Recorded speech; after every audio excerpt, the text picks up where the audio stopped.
Hi, welcome to my channel. Huwaida is currently reading, where I share about books in my life, hopefully on a daily basis. I'm trying to get into that practice of reading daily and also sharing the books that I'm either currently reading or have read every day for our mutual enjoyment. Today, I would like to read an excerpt, or maybe a couple actually, from Pachinko, which is the second novel by Min Jin Lee. This author is amazing. This is the first book I've read from this author, and I'm eager to go ahead and look for her first, which is Food for Millionaires. This is a beautifully written piece of work, and I'm so happy that just throughout the book I'm just so happy.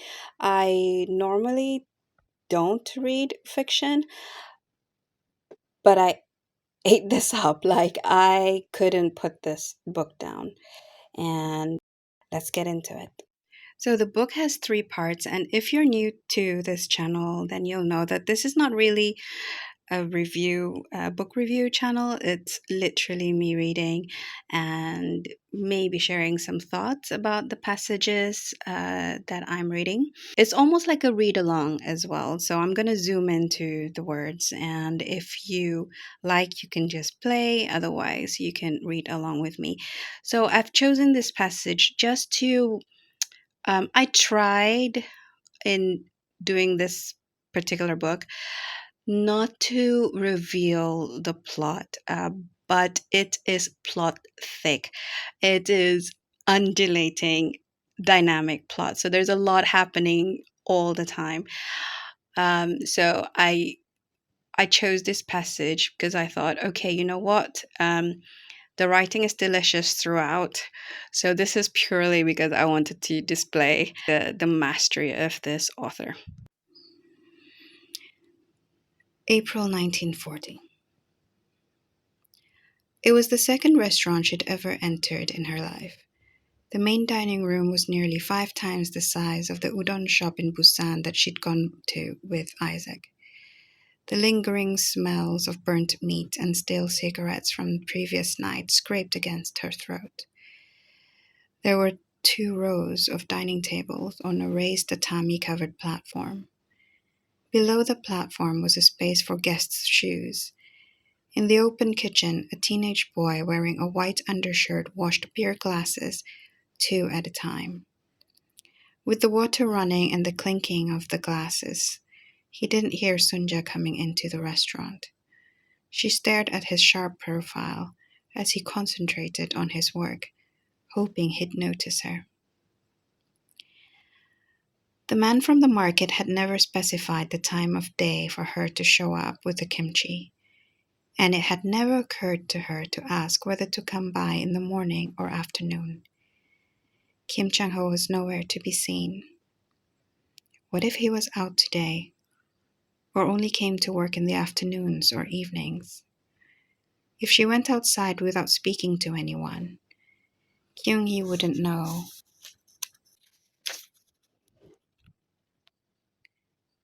what to do either.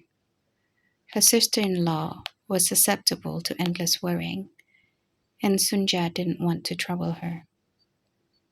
The water in the sink stopped running, and the boy, exhausted from the night to morning shift, stretched his neck from side to side.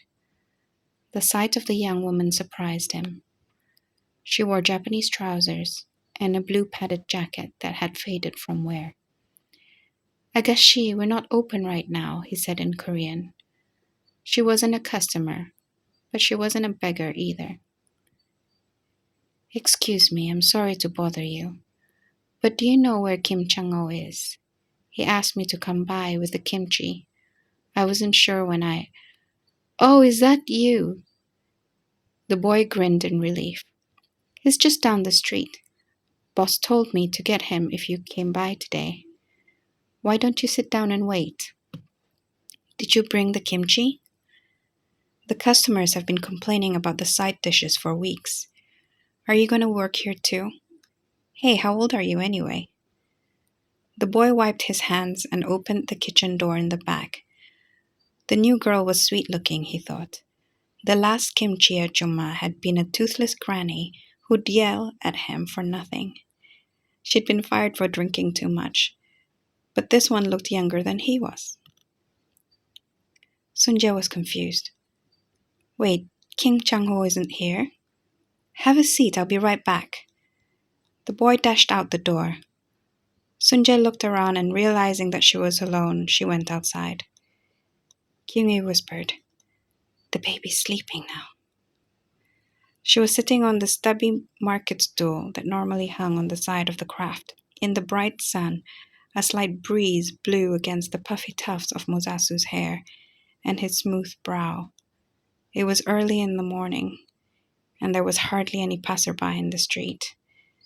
The pharmacy hadn't even opened yet. "Sister, the manager's on his way. Do you still want to wait outside?" Sunja asked. I think it's just so wonderful because, like, reading every line, I feel enriched. Like, I could relate because I'm also from an Asian background, like the respect and the caution, and some sort of, I would say, social norm that was being observed, even though they're different from my own. But it's just so artful. I hope you enjoyed that. I promised you a second excerpt, and let me just look for it. Okay, here it is. And I chose this one. The previous one, if you remember, is from 1940s, and this is from 1956. So this whole book just it spans over several decades. I just love the description of this person, and see if you find also it's quite merry. Here goes. March 1956. Goro was a fat and glamorous Korean, notably popular with beautiful women. His mother had been an abalone diver in Jeju Island, and in the neighborhood of Kaino, where Goro lived in a modest standalone house by himself, there was talk of Goro having once been an agile and powerful swimmer. That said, it was rather difficult to imagine him doing much beyond telling funny stories and eating tasty snacks he liked to fix for himself in the kitchen. There was something plush and sensual about his thickly rounded arms and swollen belly. It might have been the smoothness of his clear, tawny skin, or the way he fit into a well-made suit, resembling a self-satisfied seal gliding across a city street. He was a good talker, the sort of man who could sell lumber to a woodcutter. Though he made plenty of money from his 3 Pachinko parlors, he lived simply and preferred to avoid expensive habits. He was known for being generous with women. I mean, come on, who could forget that character? Every time Goro comes up, I just think about him in suits. And when I say him, I really mean that slick city seal. I hope you enjoyed that, and please go ahead and get yourself a copy somehow. Go to library or independent bookstore, local bookstore. Do swapsies with friends. This is amazing.